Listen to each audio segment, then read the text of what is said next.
Es un placer presentar al ministro Enrique Cornejo Ramírez. El ministro Enrique Cornejo es economista, graduado en la Universidad de Lima, con un grado académico de doctor en Administración, grado académico de maestro en Administración con mención en Negocios Internacionales. Hizo una maestría en Administración de la Educación, pero también ha obtenido diplomas de especialización en Comercio Internacional, Políticas de Desarrollo, Banco Mundial, Financiamiento del Desarrollo, Competitividad Internacional en CEPAL, Aseguramiento de la Calidad en el Jarvis International, Modelos de Negociación, en una alianza estratégica entre la CAF y el Cambridge International Consulting, así como también liderazgo en la CAF y comunicación estratégica en la misma institución. Actualmente se desempeña como ministro de Estado en el despacho de Transportes y Comunicaciones y es miembro del Consejo Directivo de Proinversión y del directorio del Fondo Nacional de Financiamiento Empresarial FONAFE, así como también es miembro del Consejo Consultivo del Banco Latinoamericano de Exportaciones Bladex, con sede en Panamá, y profesor principal de la Escuela de Negocios Internacionales de la Universidad Nacional Mayor de San Marcos, Universidad Nacional Mayor de San Marcos. Es profesor visitante de la Maestría de Relaciones Internacionales de la Universidad Andina Simón Bolívar en Quito, Ecuador, y profesor visitante de la Maestría en Economía, Comercio Internacional e Integración de la Universidad Andina Simón Bolívar en las ciudades de Sucre y La Paz en Bolivia, así como también es profesor de Marketing Internacional en el Centro de Negocios Centrum de la Pontificia Universidad Católica del Perú y de Economía y Finanzas Internacionales en el Instituto de Gobierno de la Universidad de San Martín de Porres. Entre las distinciones más importantes, el ministro ha obtenido un Premio Internacional de América Aladi, otorgado por la Asociación Latinoamericana de Integración, así como también la Fundación del Banco de Boston. En Buenos Aires, Argentina, en 1984 obtuvo el primer Premio Cámara de Comercio Hispano-Peruana. Ha sido distinguido como doctor honoris causa por las siguientes universidades: Nacional San Agustín de Arequipa, Universidad Inca Garcilaso de la Vega, Universidad de Las Peruanas y Universidad Privada de Iquitos. Es profesor honorario de la Universidad Nacional del Centro del Perú en Huancayo, de la Universidad Nacional de San Martín de Tarapoto y de la Universidad Nacional de Ucayali, así como otras instituciones de gran importancia en nuestro país. La Facultad de Ciencias Administrativas de la Universidad Nacional Mayor de San Marcos lo ha condecorado con la medalla de oro Pablo Paradiet Foderé, y la Universidad Nacional Jorge Basadre Grumman de Tacna, Perú, le ha otorgado la medalla de la Universidad en reconocimiento a sus méritos profesionales. El ministro entonces ostenta una amplísima trayectoria profesional, empresarial y sobre todo educativa, ¿no, ministro? Él es un profesor universitario muy reconocido. Por todas esas razones, en realidad nos complace muchísimo tener al ministro de Estado en la cartera de Transportes, Enrique Cornejo, con su exposición sobre el Perú y los retos de la poscrisis. Un cálido aplauso para el ministro Enrique Cornejo. Señor decano, señores directores, señor presidente de la San Diego Global Knowledge University, señores estudiantes, en primer lugar, muchas gracias por la invitación y felicitaciones por el 40 aniversario de Economía aquí en la Ricardo Palma.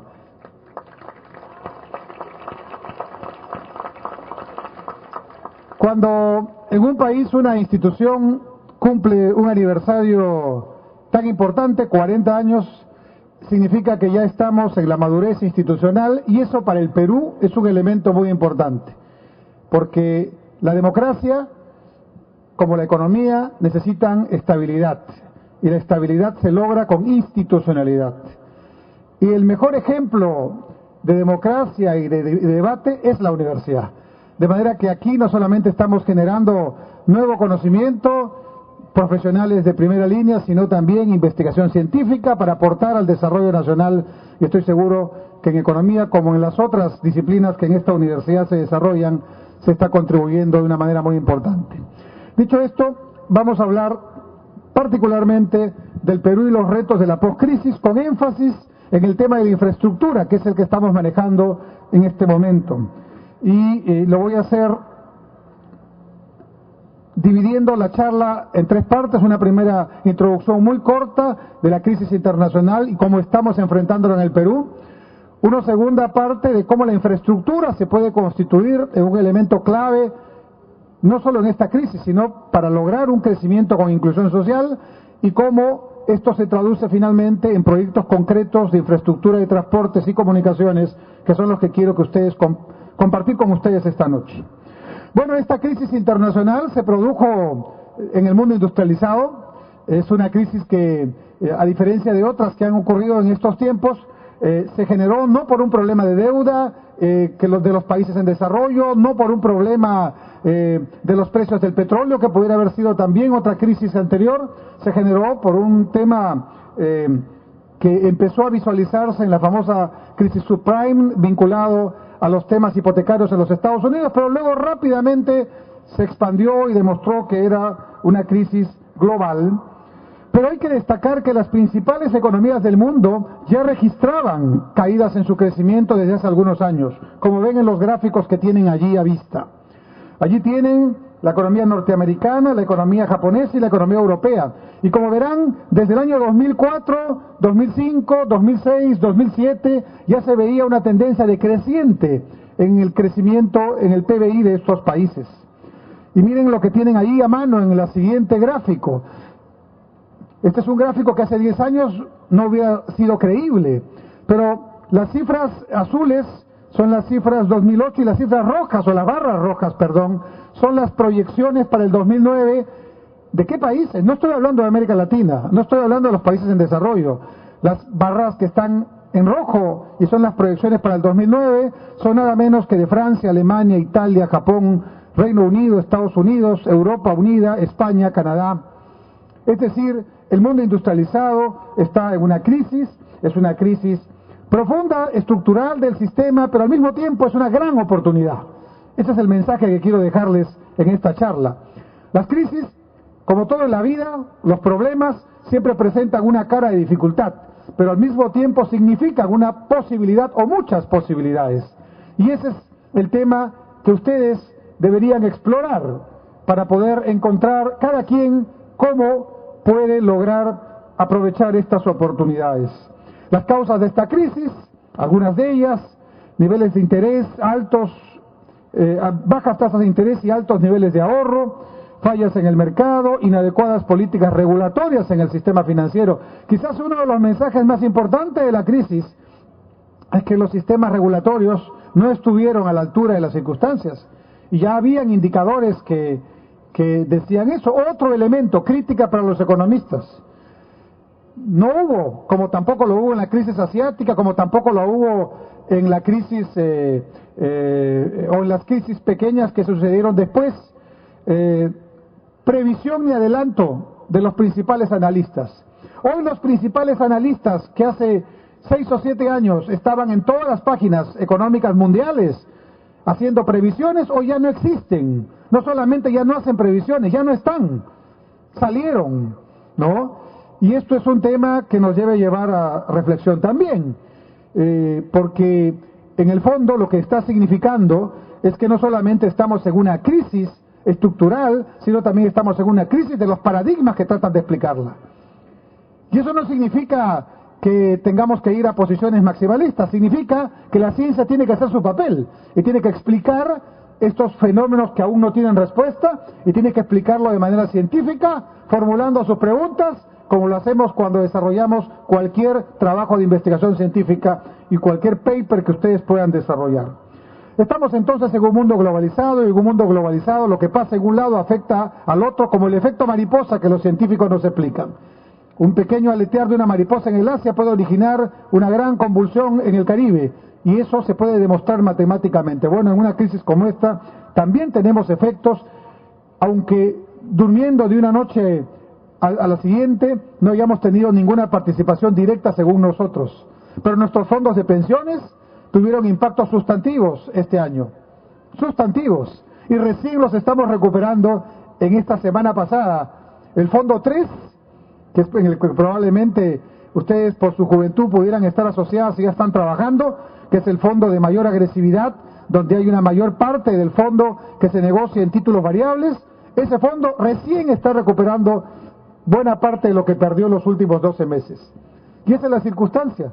No hemos hecho nada en particular para tener una pérdida en nuestro fondo de pensiones, pero la pérdida se produce porque las bolsas caen porque el mundo empieza a tener una posición vendedora, el mundo tiene una posición vendedora porque los empresarios y los inversionistas empiezan a ponerse nerviosos porque además en la economía real las ventas caen, ¿no? El consumidor empieza también a bajar sus niveles de consumo y toda esa cadena se expresa en el lado monetario, en el lado real, y de esta manera interactúa esta crisis. Muy bien, el gran cambio que ha ocurrido frente a otras crisis es que, y ahí está el gráfico que mostramos, es que en esta oportunidad y en esta crisis, la crisis es muy fuerte, algunos la comparan con la crisis del año 29, ¿no? De la crisis del año 29 que originó tantas circunstancias dramáticas en el mundo de ese entonces. Sin embargo, en esta crisis, el Perú ha seguido creciendo. Ya en los años anteriores a la manifestación de la crisis, como veíamos en el gráfico que pusimos hace un momento, los países industrializados estaban con tasas de crecimiento que bajaban, que disminuían. Sin embargo, el Perú crecía y ha crecido hasta llegar casi al 10% de crecimiento del PBI el año pasado. Y no crecimos más del 10% porque decidimos autorregular el crecimiento para no tener presión inflacionaria. Algunos nos critican esa acción que tuvimos. Algunos analistas, claro, nosotros los analistas somos también muy especiales para criticar ex post, ¿no? Pero no importa, la crítica es válida. Puede ser un tema de debate. Debimos tal vez no modular y producir el crecimiento mayor, aún a empezar que subieran un poco los precios, eso hubiera producido una inercia de crecimiento mayor a la que tenemos ahora. Pero en realidad, una de las características más interesantes de cómo ha recibido Perú la crisis, no solamente es que seguimos creciendo, sino que además el consumo no se ha afectado de manera sustantiva. Eso es un elemento muy importante. Algunas personas, incluidos peruanos que llegan de fuera, dicen, aquí no hay crisis. Porque van al supermercado, van a la tienda y ven que la gente sigue comprando. Pero lo curioso es que sigue comprando con un sistema financiero muy sólido. Porque el nivel de deterioro de la cartera de créditos ha sido casi nada. El nivel de morosidad se mantiene en niveles absolutamente manejables. Y la solidez de las instituciones financieras, excepto quizás algunas instituciones de microfinanzas que han tenido algún problemita, pero esencialmente, estructuralmente, ninguna. Y tenemos en el Doing Business, en la identificación del nivel de competitividad, nuestro principal activo. En otros temas estamos un poquito atrasados, pero nuestro principal activo es el sistema financiero. Ahí estamos entre los que compiten con los países industrializados en solidez institucional. Y de todos los puntos que da el Fondo Monetario en su evaluación del sistema financiero, nosotros nos han dado todos los puntos. Entonces, todos estos elementos son relativamente nuevos para nuestra experiencia como economía en desarrollo y en un contexto internacional. Y debemos sentirnos muy contentos. ¿Esto qué significa? Paréntesis. La moraleja es, no importa qué pase en el mundo, nos va a afectar de todas maneras, pero lo que sí importa es que tú tomes como país la decisión de siempre apostar por el crecimiento. El crecimiento es la única base fundamental para combatir la pobreza a largo plazo y para disminuir la desigualdad. Porque en el Perú tenemos dos problemas sociales. No es solamente la pobreza urbana y rural, que de hecho es un problema, sino la brecha, la desigualdad que hay entre los que más tienen y los que menos tienen. Lo que llaman algunos autores el punto de partida, que es desigual. Pero ese punto de partida desigual y esa pobreza no la vamos a disminuir si no crecemos. Y en el Perú, volvemos al gráfico, creo que todavía estamos, este gráfico de aquí es un gráfico bendito. ¿Saben por qué? Porque más allá de nuestras diferencias políticas y del folclore con que a veces el debate político se presenta, mucha anécdota, mucho titular, mucha espectacularidad, pero los peruanos estamos demostrando con este comportamiento 4 gobiernos diferentes todos, y a veces entre miembros de esos gobiernos con discrepancias absolutas, por lo menos en el debate. Sin embargo, 4 gobiernos apostando por el crecimiento, y el crecimiento solo puede hacerse con inversión. Y ese es el circuito virtuoso que debemos buscar. Y cuando hablo de inversión, me refiero a la inversión que mayoritariamente siempre ha sido, y esto es otro mito que hay que desbaratar, privada. Y también la inversión pública. Pero lamentablemente la inversión pública per se no puede lograr todo el esfuerzo que se necesita. Mayoritariamente, en una relación casi 5-1, la inversión privada es la que tiene el papel fundamental. Y cuando me refiero a inversión privada, otro mito que hay que desbaratar. El problema no es la inversión privada grande, que puede tener alguna dificultad eventualmente. No me estoy refiriendo ni a Telefónica, ni a la Saurre, ni a Yanacocha. Me estoy refiriendo a todos los inversionistas que también son privados, que están aquí fuera en el contorno de la universidad, haciéndoles servicios de fotocopiado, de anillado, aquí en la avenida Benavides, haciendo todos estos servicios. Eso es inversión privada. Y si juntamos a toda la inversión privada que hay, la inversión privada es la mayoritaria. Por lo tanto, esa inversión que forma parte de la inversión bruta de capital, de la formación bruta de capital, que forma parte del Producto Bruto Interno, esa es la inversión que genera el crecimiento y que debemos estimular. Y todo inversionista, grande o pequeño, nacional o extranjero, necesita para invertir una fundamental condición: estabilidad. Estabilidad durante el periodo de la inversión. ¿Eso qué significa? Si no lo entiendes, ponte tú en el lugar del inversionista y piensa que tu dinero es el que lo vas a poner. Y a ver si me lo pones en alguna actividad o algún negocio en el que piensas que no va a haber estabilidad. Es decir, que no va a haber seguridad en el retorno de tu capital, pero lógicamente en el retorno de tu capital más un adicional que es tu beneficio. Esa es la lógica que sigue un inversionista. Y la lógica que sigue un inversionista es igual aquí, en Rusia, en China, en Estados Unidos o en cualquier país que decida tomar una acción virtuosa con respecto al crecimiento, la inversión, la disminución de la pobreza y la desigualdad. Podemos discutir mucho cómo distribuir lo que se obtiene como producto del crecimiento, por ejemplo, a través de los impuestos que se recaban y cómo se distribuyen.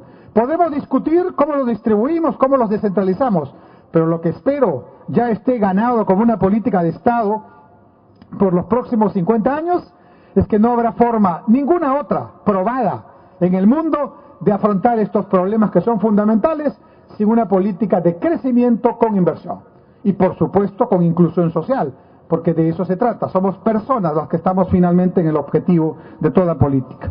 Ahora, lo curioso, y esto es una autocrítica para nosotros los peruanos, es que de afuera nos ven mejor, con mejores perspectivas, que como nos vemos nosotros mismos. Quizás esto se debe a que nosotros tenemos todavía problemas de autoestima, como sociedad me refiero. Quizás todavía nosotros esperamos, y esto no es un tema peruano, es un tema bíblico, ¿no? Que siempre, a veces, no hay profeta en su tierra, decía, ¿no?, el texto bíblico. Y es probable que muchas veces venga de fuera una opinión que viniendo de fuera resulta más creíble que la de tu propio compatriota o la que tú estás percibiendo. Y les voy a hacer un paneo rápido de cómo nos ve el mundo. Miren, lo que ven en adelante es un cuadrito de los Standard & Poor's, Fitch and Moody's, que son las tres agencias de clasificación que miran Perú y miran otros países también y otras empresas. Miren qué privilegio. Nunca ha estado Perú en esta circunstancia. Perú es grado de inversión. ¿Qué significa en cristiano, como decimos, grado de inversión? Significa que el inversionista, el banco, el analista, considera que la economía peruana es una economía segura para invertir, es una economía que está sólida y puede pagar sus deudas sin problemas, y es una economía que tiene estabilidad. Este grado de inversión nos lo dieron el año pasado, y la última agencia que no nos lo ha dado está por otorgarla en poco tiempo, ya avisó que va a otorgarla. Y las agencias que nos lo dieron el año pasado nos la han ratificado este año en plena crisis mundial.